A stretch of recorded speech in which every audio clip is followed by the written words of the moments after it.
والشمس والقمر والنجوم والأشجار وكل شيء فيهما الصلاة والسلام على من كان نبيا وآدم بين الماء والتين وعلى آله وأصحابه الذين ساروا في نصرة دينه سيرا حثيثا وأزواجه وأهل بيته أجمعين رب اشرح لي صدري ويسر لي أمري واحلل عقدة من لساني يفقهوا قولي قال الله تبارك وتعالى في القرآن المجيد والفرقان الحميد اعوذ باللہ من الشیطان الرجیم رضی اللہ عنہم ورضوا عنہ وقال اللہ فی مقام آخر فإن آمنوا بمثل ما آمنتم به فقد اهتدوا۔ آؤ میرے دوستو سرکار کی باتیں کریں، آؤ میرے دوستو سرکار کی باتیں کریں، آمنہ کے لال کے دیدار کی باتیں کریں۔ ہو جاتے ہیں جس سے دل و جام معطر دفعتاً، آپ کی اس زلف عنبر بار کی باتیں کریں۔ دل کو تابانی عطا کرتا ہے روئے وضحا، مصطفیٰ کے غیثوئے خمدار کی باتیں کریں۔ مرید کے والوں میں تحفہ عرض کرنے لگا ہوں، دل کو تابانی عطا کرتا ہے روئے وضحا، مصطفیٰ کے غیثوئے خمدار کی باتیں کریں۔ جو نبی کے ساتھ ٹھہرا 3 دن تک غار میں، آپ کے اس خوبصورت یار کی باتیں کریں۔ جسے دیکھ کر بدل دے شیطان راستہ اپنا، آؤ اس فاروق و جرار کی باتیں کریں۔ حضرات جب آئے محفل میں تو پنڈلی ڈھانپ لیں سرکار اپنی، آؤ اس غنی و حیادار کی باتیں کریں۔ اپنی سب سے لاڈلی بیٹی نبی نے جس کو دی، آؤ اس حیدر کرار کی باتیں کریں۔ جو چلے فرش پہ تو پہنچے آہٹ جنت میں، آؤ اس حبشی وفادار کی باتیں کریں۔ جس کے دروازے پہ جبریل لے کے آیا تھا براق، آؤ اس نبیوں کے سردار کی باتیں کریں۔ آؤ میرے دوستو سرکار کی باتیں کریں، صدیق کے یار کی، بلال کے غمخوار کی باتیں کریں۔ سامعین محترم، ہر قسم کی حمد و ثنا اللہ جل شانہ کی ذات واحد کے لیے، درود و سلام نبی علیہ السلام کی ذات بابرکات پہ۔ میں انتہائی مشکور ہوں اپنے مرشد و مربی حافظ عطا الرحمن عامر صاحب کا، حافظہ اللہ تعالیٰ کہ جنہوں نے مجھ ناچیز کو آپ جیسے نیک پاک لوگوں کی زیارت کا موقع بخشا۔ آپ دیکھ رہے ہیں سٹیج پہ میرے مسلک کا انمول شہزادہ حافظ پروفیسر عبدالرزاق ساجد صاحب حافظہ اللہ موجود ہیں۔ میں آپ کے اور ان کے درمیان زیادہ ادھر حائل نہیں رہوں گا، صرف چند 1 منٹ میں اپنی بات کو اختتام کی طرف لے کے جاؤں گا۔ احباب، آج کی محفل کا عنوان درس قرآن ہے۔ میں قرآن میں صاحب قرآن کے یاروں کی بات کر کے اپنی گفتگو کو ختم کروں گا۔ حضرات، دین اسلام کے کسی بھی رکن کی بات کر لیں، اسلام میں رہتے ہوئے کسی بھی پہلو کو چھیڑ لیں، کسی بھی موضوع پہ بات کریں، صحابہ کی بات تو لازماً کرنا پڑے گی۔ آپ کسی بھی پہلو پہ بات کریں، کسی بھی موضوع پہ بات کریں، صحابہ کی بات تو لازم و ملزوم ہوگی۔ آپ توحید کی بات کریں، صحابہ کی بات کرنا پڑے گی، کیونکہ اسلام کے سب سے پہلے مسلمان تو صحابہ ہیں۔ توحید کی خاطر مارے کھانے والے تو صحابہ ہیں، سب سے پہلے توحید کا ڈنکا بجانے والے تو صحابہ ہیں۔ نبی نے اعلان توحید کیا، ماننے والے تو صحابہ ہیں۔ نبی نے توحید کی دعوت دی، لبیک کہنے والے تو صحابہ ہیں۔ نبی نے کلمے کی صدا لگائی، قبول کرنے والے تو صحابہ ہیں۔ ارے کلمے کی خاطر بدر میں آنے والے تو صحابہ ہیں، احد میں آنے والے تو صحابہ ہیں، خیبر و یرموک میں آنے والے تو صحابہ ہیں۔ کلمے کی خاطر آنکھیں نکلوا لینے والے تو صحابہ ہیں، کلمے کی خاطر گھر بار چھوڑ دینے والے تو صحابہ ہیں، توحید کی خاطر بیویوں کو بیوہ، بچوں کو یتیم کروانے والے تو صحابہ ہیں، کلمے کی خاطر گھر بار لٹانے والے تو صحابہ ہیں۔ حضرات، آپ قرآن کی بات کرو گے، آپ کو صحابہ کی بات کرنا پڑے گی۔ آپ نماز کی بات کرو گے، آپ کو صحابہ کی بات کرنا پڑے گی،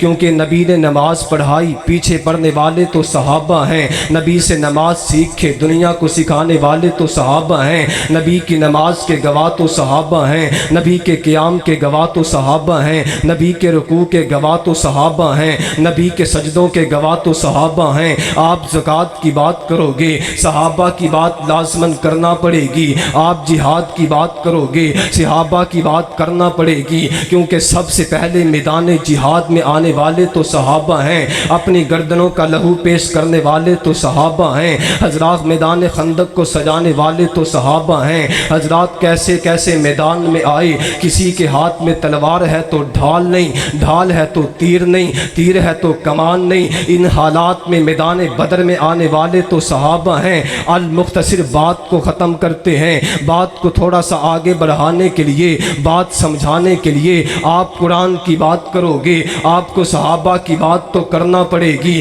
کیونکہ میرا ایمان ہے، میرا عقیدہ ہے، صحابہ صرف قرآن میں نہیں بلکہ صحابہ تو قرآن کے نازل ہونے کی وجہ بھی ہیں، صحابہ صرف قرآن کا متن نہیں ہے، صحابہ صرف قرآن کی آیات نہیں ہیں بلکہ صحابہ تو قرآن کے نزول کی وجہ بھی ہیں۔ اٹھاؤ قرآن پاک کو، مالک کائنات نے جا بجا اعلان کیا ہے، بار بار کہا ہے، بارہا دفعہ کہا ہے، یا ایھا الذین آمنوا کتب علیکم القتال کتب علیکم الصیام یا ایھا الذین آمنوا استعینوا بالصبر والصلاۃ یا ایھا الذین آمنوا اطیعوا اللہ واطیعوا الرسول۔ قرآن پاک میں بار بار لفظ ایمان والے استعمال ہوا، بار بار لفظ مومن استعمال ہوا ہے۔ اٹھاؤ قرآن پاک کو، مومن کون ہے؟ فرمایا فَإِنْ آمَنُوا بِمِثْلِ مَا آمَنْتُمْ بِهِ فَقَدِ اهْتَدَوْا۔ اگر ایمان لاؤ گے صحابہ جیسا پھر کامیاب ہو۔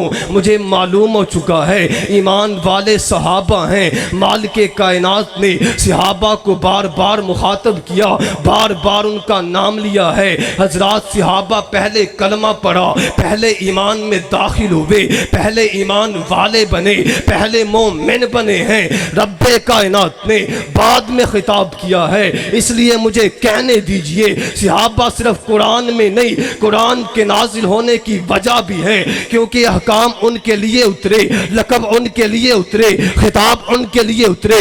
اسی لیے اعلان کر کے کہنا چاہتا ہوں، اور دشمن صحابہ بول ذرا تجھے کیوں انکار صحابہ کا؟ ہر حال میں تجھ سے پوچھے گا یہ دعوے دار صحابہ کا، پھر دوست کہنا چاہتی ہے مجھے ہودی دار صحابہ کا، سب کا ہے اعلان جہی میں حبدار صحابہ کا۔ جا بدر احد اور خیبر میں کچھ دیکھی سار صحابہ کا، دھرتی کے سبز حسینے پہ ہر آثار صحابہ کا۔ جا پڑھ کے دیکھ قرآن تو خدا ہے خود حبدار صحابہ کا۔ تجھے اتنی بات شہادتوں کے ابھی نہیں اعتبار صحابہ کا۔ آئیے میں صرف ایک صحابی کی بات کروں اور بات کو ختم کرتا ہوں۔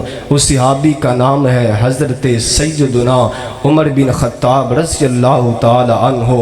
حضرات یہ کون سے صحابی ہیں؟ میں جب حضرت عمر کی سیرت کا مطالعہ کرتا ہوں مجھے میرے نبی کی حدیث یاد آتی ہے، عمر تو جس رستے سے آ جائے شیطان راستہ چھوڑ دیتا ہے۔ میں عالم تخیلات میں کہا کرتا ہوں عمر میں جب تیری سیرت کو پڑھتا ہوں، جب میرے نبی کی یہ حدیث سامنے آتی ہے عمر تو جس رستے سے آ جائے شیطان راستہ چھوڑ دیتا ہے، تو کہتا ہوں تو آدھی دنیا کا حکمراں تھا۔ جب یہ پڑھتا ہوں حضرات میرے نبی نے کہا تھا اللہ نے حق کو عمر کی زبان اور دل بنا دیا ہے، تو کہتا ہوں عمر تو آدھی دنیا کا حکمراں تھا۔ جب یہ پڑھتا ہوں اللہ رب العزت نے اگر میرے بعد کوئی نبی ہوتا عمر ہوتا، تو کہتا ہوں عمر تو آدھی دنیا کا حکمراں تھا۔ جب یہ پڑھتا ہوں تیرے نام سے کیسرا و کسرا کامتے تھے، تو کہتا ہوں تو آدھی دنیا کا حکمراں تھا۔ لیکن جب میں یہ پڑھتا ہوں کہ تو کنکڑوں کا بستر بنا کے اینٹ کو سرہانہ بنا کے کچی زمین پہ سو جایا کرتا تھا،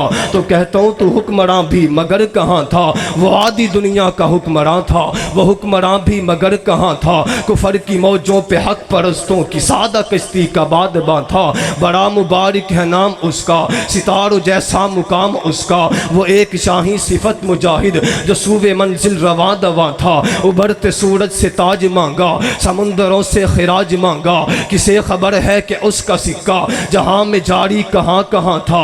حسن سے پوچھو علی سے پوچھو تم اس کے بارے نبی سے پوچھو، اندھیری شب میں چراغ بن کے جو پوری دنیا پہ ذوفیشاں تھا۔ حضرات توجہ میری طرف رہے، میری ماں عائشہ صدیقہ پہ رضی اللہ عنہا پہ تہمت لگتی ہے۔ میرے نبی کبھی ابو بکر سے پوچھتے ہیں، کبھی عمر سے پوچھتے ہیں، کبھی عثمان عثمان سے پوچھتے ہیں، کبھی علی سے پوچھتے ہیں، کبھی جویریہ سے پوچھتے ہیں رضی اللہ عنہم۔ حضرات پوچھتے پوچھاتے بات میرے عمر تک پہنچی ہے۔ عمر تیرا کیا خیال ہے؟ عائشہ کے بارے میں تیری کیا رائے ہے؟ عائشہ کے بارے میں تیری کیا خیال ہے؟ میرے عمر نے جواب دے دیا، میرا دل کرتا ہے آپ کے پورے مرید کے کیا میں پاکستان کے در و دیوار پہ لکھ ڈالوں۔ میرے عمر نے بول کر کے کہا تھا، محبوب مجھے بتلائیے تو صحیح، ایک سوال کا جواب آپ دے دیں، آپ کے سوال کا جواب خود بخود مل جائے گا۔ عائشہ سے نکاح ابو بکر نے کہا تھا کیجئے، میں نے کہا تھا کیجئے، عثمان نے کہا تھا کیجئے، یا علی نے کہا تھا،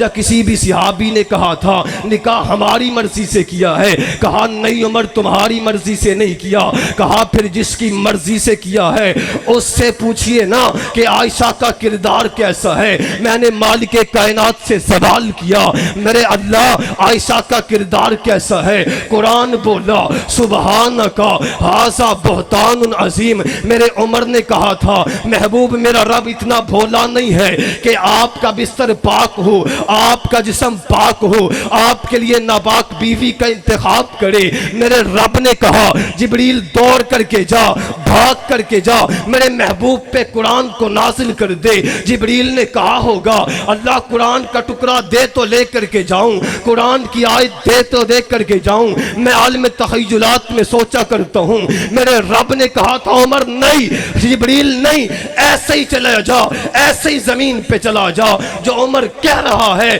ریکارڈ کر کے لے آ، اس کو بنا کر کے، اس کو سجا کر کے محمد کے سینے پہ نازل کر دوں گا۔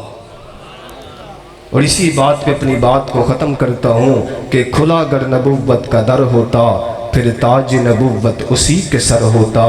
فرمان مصطفیٰ ہے یہ، میرے بعد کوئی نبی ہوتا تو عمر ہوتا۔ وما توفیقی الا باللہ، والسلام علیکم۔